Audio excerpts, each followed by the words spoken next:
কাতলা মাছ নিয়েছি, আর এখানে সবজি নিয়েছি, আলু নিয়েছি, পেঁপে, বেগুন, কাঁচকলা আর বরবটি। সবজি দিয়ে মাছ করব, মাছের ঝোল করব।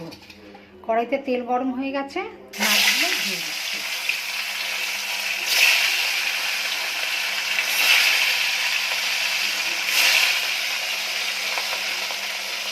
মাছ ভেজে আসছে।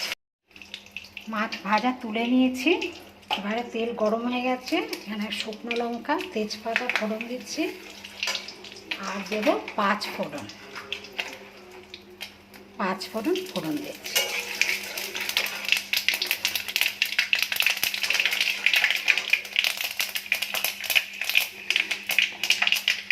এই হচ্ছে আলু, পেঁপে, এগুলো আগে দিয়ে দেবো। কাঁচকলা,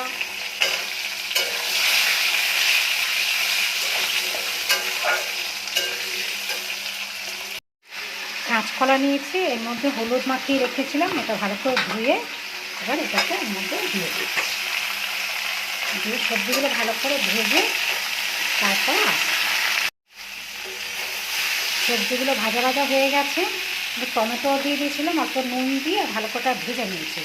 এর মধ্যে একটা মশলা করেছি, আদা, জিরে, ধনে, লঙ্কা, হলুদ দিয়ে এটাকে জল দিয়ে গুলে রেখেছিলাম। এটা ভালো করে কষে তারপর দেওয়া হলো।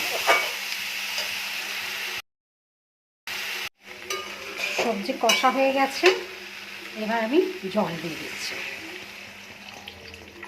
বেশি জল দেবো না, ভাজতে ভাজতে সবজি সিদ্ধ হয়ে গেছে।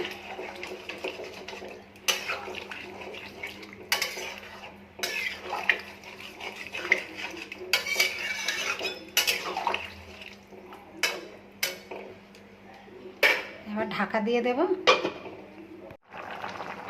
তরকারি হয়ে গেছে, এবার ধনে পাতা দিয়ে তরকারিটা বন্ধ করে দেব।